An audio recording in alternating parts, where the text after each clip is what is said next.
Please help me welcome Lynn Wong to the Elevate stage. Good morning.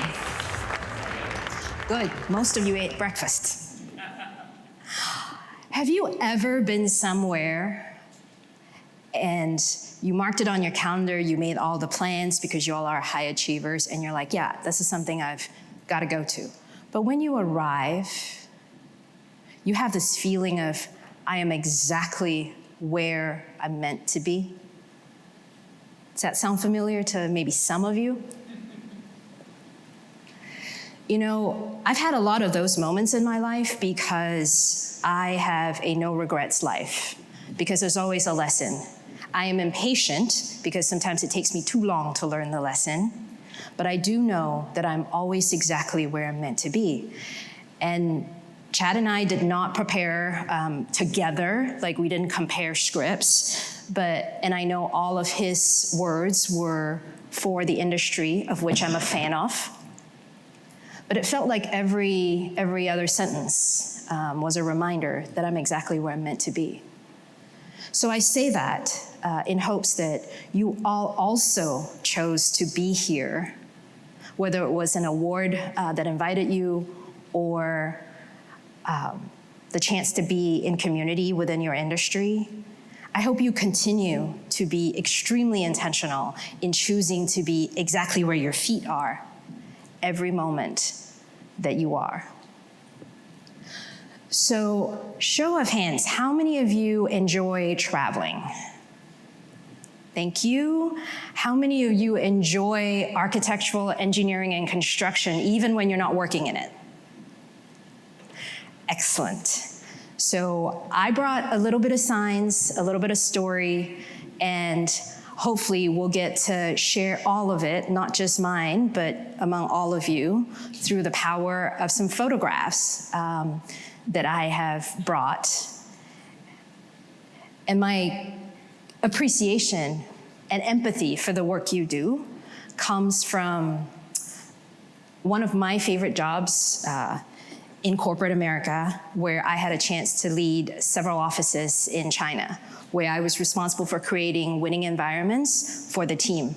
On a sexy day, that was throwing happy hour parties, connecting teams, driving engagement scores. On a really tough days, it was, there are too many mosquitoes in the summer. What can we do about this in the office? Not fun at all. My most recent experience was also as a small business co-owner, where we were at the mercy of high steel prices and concrete unavailability, which really affected our business. So from that place, I do want to thank all of you for the work you do individually and the work you do with your teams as you build not just infrastructure and skyscrapers, but also careers, communities, and lives. So as we move through the slideshow, I hope that if your mind wanders, at least you might enjoy some of the infrastructure, skyscrapers, bridges, et cetera, that show up. And when your attention comes back into the space, that you'll also enjoy the reflection with every picture. This was actually taken in 2019 when I had the chance to complete 5 years living and working in China. By choice, I learned and grew a lot. And this is the Shenzhen Civic Center. And that building that we lived across is one of the tallest in the world right now. And we got to hear and see it being built every day of the 5 years that we were there. So who are we? And what are we building? I'd like to get a feel for who's in the room. So please, hands up if you identify as a parent. Thank you. I am not a parent. How many of you identify as someone's kids? Okay, good. I hope all of us do. And I hope all of you brought it today as well, even if you're dressed in maybe, not kids' clothes. How many of you enjoy plants? Okay, I like eating them. How many of you have pets, identify as pet owners? Excellent. Well, Chad wouldn't let me, have all of you stand and dance around the room, so I need to, help you all move by raising your hands. But yeah, I am a reluctant pet owner, but I have come to understand that my two cats, Karma and Smalls, have been among my greatest teachers because they don't need language. They are very clear and very present with their needs. Really good leadership training. Now, knowing who we are is incredibly important, especially as things seem to get faster. Because no matter how many headlines are now popping into your iPhone, here you are. So to move through speed requires that we fully integrate into the people that we are, the energy that fills this essentially biodegradable spacesuit that we all have, that we get to dress, that we get to lift weights with, that we get to create PowerPoints with. So knowing that our bodies are our foundation, are our essential flight suits for the incredible unique energy that is in each and every one of us is really vital. And sometimes it's really hard to remember that. This is an unusual picture of the Great Wall of China that took over 2,000 years to build by many, many generations. There were probably bold ambition. There was probably also a ton of fear. But it was built in a time where there was no Wi-Fi, there was no internet, there was definitely no AI. But just a human-to-human energy that brought every brick, that put it all together, and continued its building over 2,000 years of humanity. It's still here. We were standing on it. This is the part that is the least maintained, about 40 miles north and about a 4-hour uphill rugged hike into the prettier parts of the Great Wall that maybe some of you have been. I hope you get to go there. It's pretty inspiring. So I've delayed it long enough to tell you my story. And thank you, Chad and the Zweig Group and the generous sponsors for inviting me to connect, learn, and celebrate with all of you. Inspired by Chad, my call sign today, and as it always has been, is integrator. I was one of those that started out in a fast-paced country. So I am born and raised in Singapore. The country only turned 60 this year. So for those of you who've reached the wisdom milestone of 60, it's kind of incredible, isn't it? So being born and raised in Singapore meant that I got to learn about competition and go to school, and it was just all about the A's and B's. There were some questions in life that I couldn't answer as I went from school to education, like what's your 3-year plan? What's your 5-year plan? I just always went with what felt right. And as I look back on a lot of the data, what felt right was a gut instinct. And I know many of you appreciate and honor your gut instinct. So how do we hone and honor that gut instinct when things seem to be moving faster and faster and faster? We make choices. We recognize that we're always exactly where we're meant to be. We recognize that there is always something to be learned, even when there are moments of high resistance. Sometimes the lesson just takes a little longer. And most importantly, we always have a choice. If we're here in this room together, most of us are not dealing with poverty. We are dealing with building the next generation. And as we do that, it is easy to forget the little stuff. So just one more question. How many of you remembered to brush your teeth this morning? Excellent, thank you. That is the level of health and well-being that we can go to. I got to 38 and achieved all of my professional goals. I got it all. I wanted to work in 3 big countries, Singapore, the United States, and China. I got it all. I wanted to run an office overseas, and I wanted to earn the job, not because I checked a certain box. I did get it, and it was the best job I've ever had. So 22 years, 20 jobs, 22 years, 20 bosses, 15 jobs from analyst to vice president, 4 major companies, 3 countries, 1 college degree, 1 happy marriage, a ton of memories. So what do you do when you crash? Because you've already done it all. And that first crash was actually when I caught COVID. I did all the right things, all the vaccines, all the masking up, staying away, and yet I remember coughing my lungs out to the point where I was wondering, why am I still here? I've fulfilled my life goals, my life mission.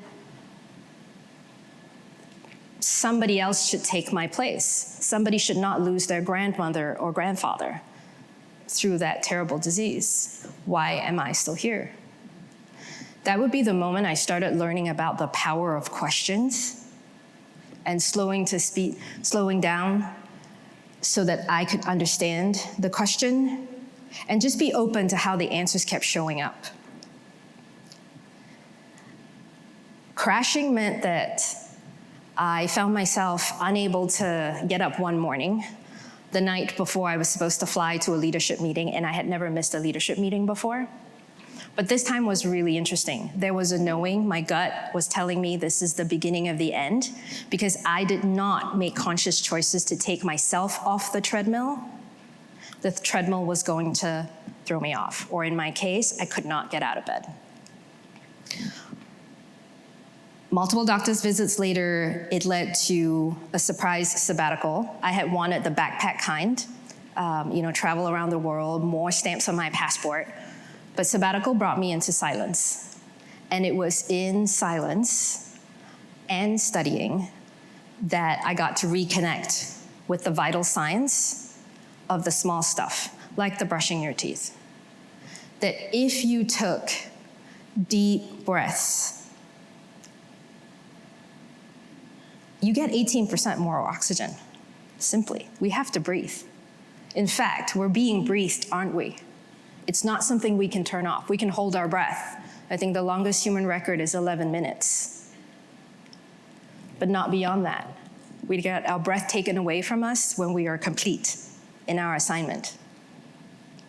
I also learned about moving joyfully. Moving joyfully isn't about punishing your body. It is about respecting what it can hold, respecting what it can do, that you deserve good health because you moved your body joyfully. So I hope you consider that additional frame, that you don't just have to move because you have to, but it is with joy that you get to move. After all, this is how you got here, right? Chewing slowly. This is the simplest way to explain it. If you take your time to chew your food, some of you, the data ones in the group, like to count, so count to 40. For the ones in the group that do not like to count, just get your food to smoothie quality before you swallow it. Yes? Thank you. Thank you for staying with me. It is really important because when you don't do that, meaning the enzymes in your mouth are not doing the work they're meant to do, then guess what? Your stomach has to compensate. This is where some of that reflux situation happens. When you inhale your food, when you're so proud that you eat faster than the other person, your stomach is about the size of your fist. Take a quick peek at your fist, right? This is where then the stomach has to compensate for what the mouth didn't do. Not efficient at all. Sipping water. Most of you know that a lot of our bodies are made of water, somewhere between 50 and 70%, so we need to put water in it. It moves all the good stuff, it also moves all the bad stuff out, and most importantly, don't chug your water, because it'll come right out, it'll create hormonal imbalance.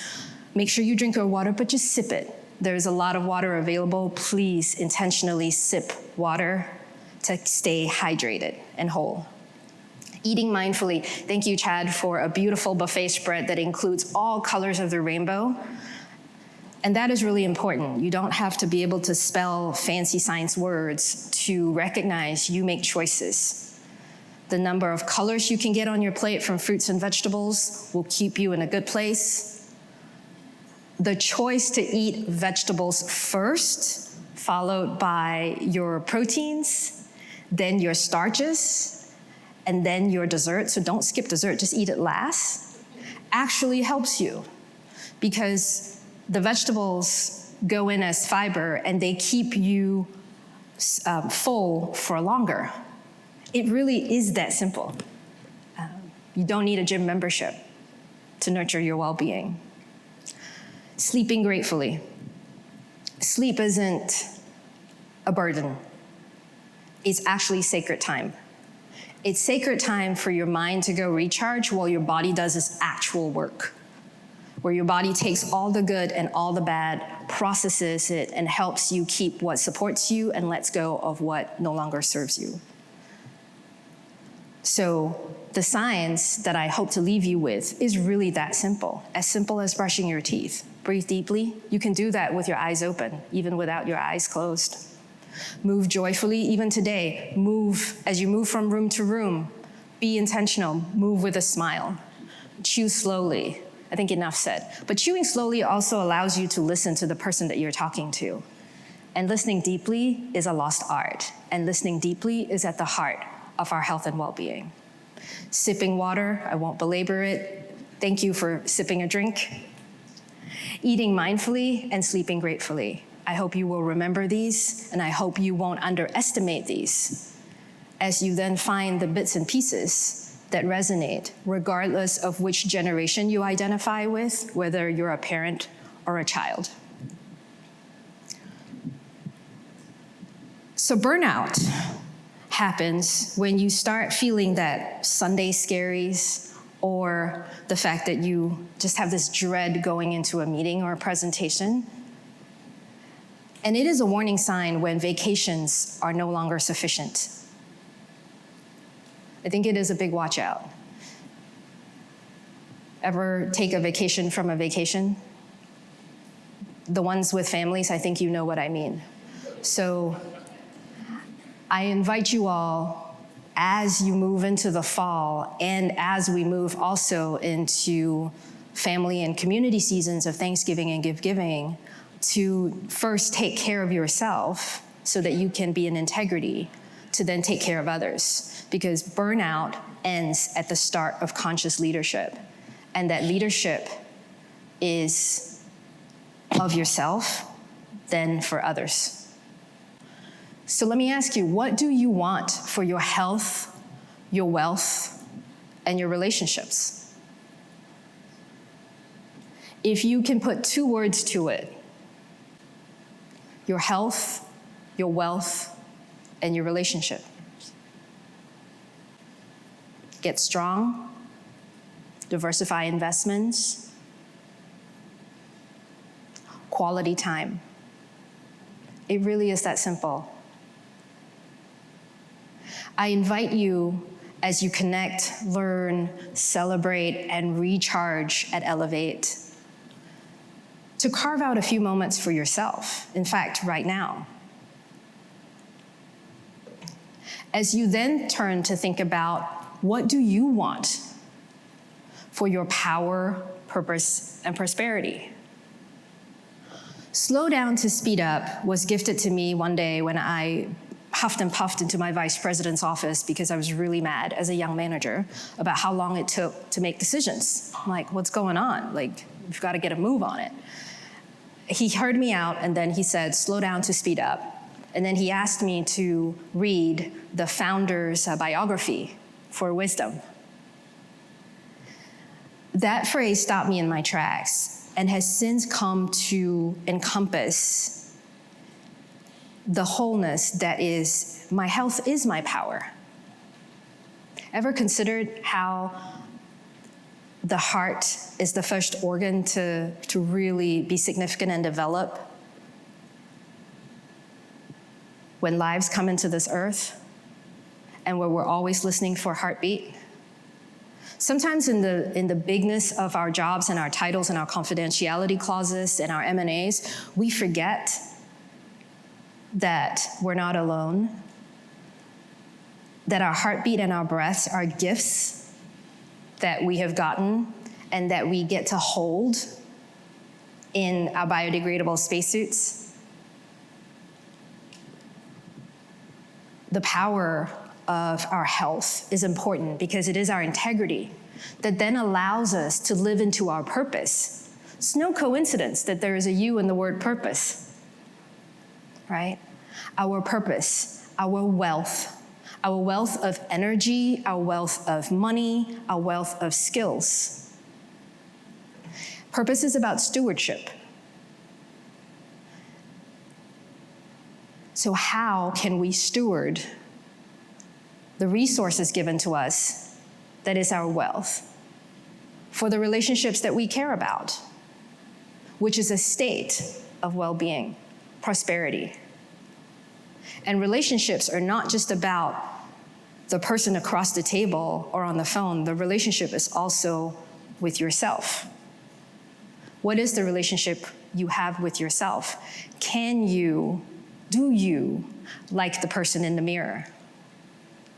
Have you smiled and said hello and thank you to the person in the mirror?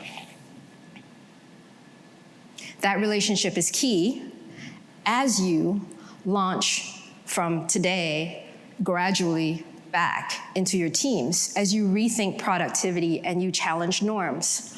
What if all the stress is happening for us, not to us? What happens when we apply technology with the perspective of it is power with, not power over? And what if we looked at generations as, isn't it extraordinary that there are about 5 generations in the workspace? There is so much untapped wisdom because we are same, and different. Remember how many of us identified as parents, as plant, fans, and as pet owners? If we look to our similarities while honoring our differences, we'll be surprised.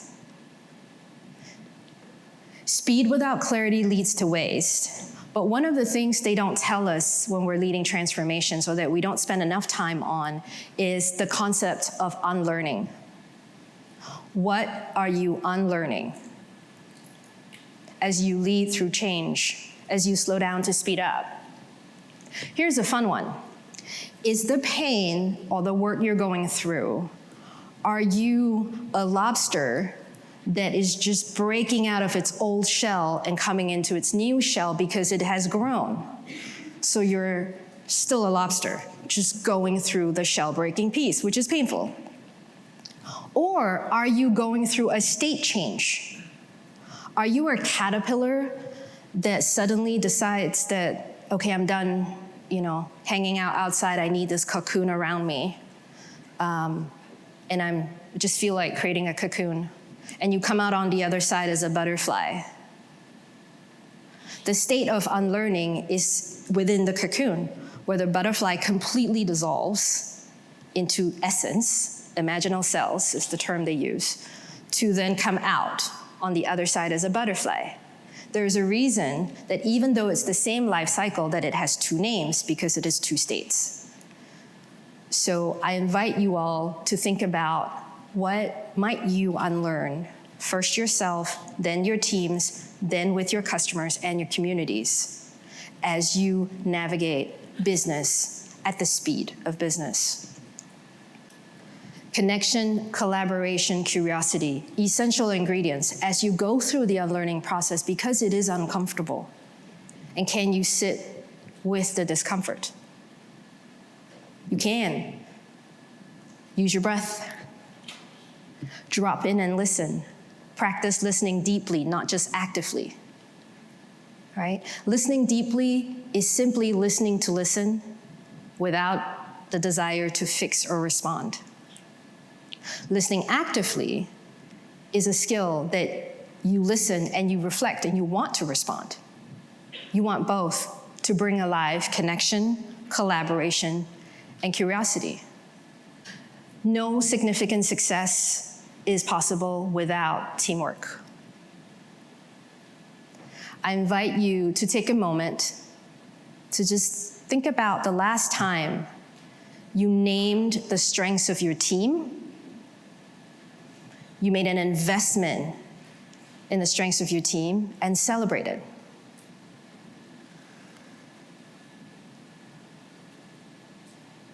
I hope you have them.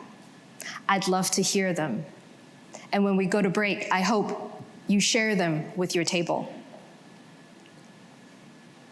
Because this is what it's all about, isn't it? It is the future of humanity. And all of you are leaders in an industry that builds legacies, not just in the buildings, the design, the roads, the railways. It's in the lives. It's in what these spaces hold, which is essentially human potential. All of you do the work in creating spaces and places that hold human potential. That's an incredible work to be part of. So, how can you slow down to speed up with power, purpose, and prosperity? And if slow down to speed up isn't quite your jam, maybe a different acronym might work. So pace to build. Pause to breathe. Align with your intentions. Make conscious choices. Be present in all of it. Elevate. What do your choices elevate? Then breathe. Understand the choices you have made. Integrate. Come into your body. Lead and deliver for yourselves and the world. Thank you for your time.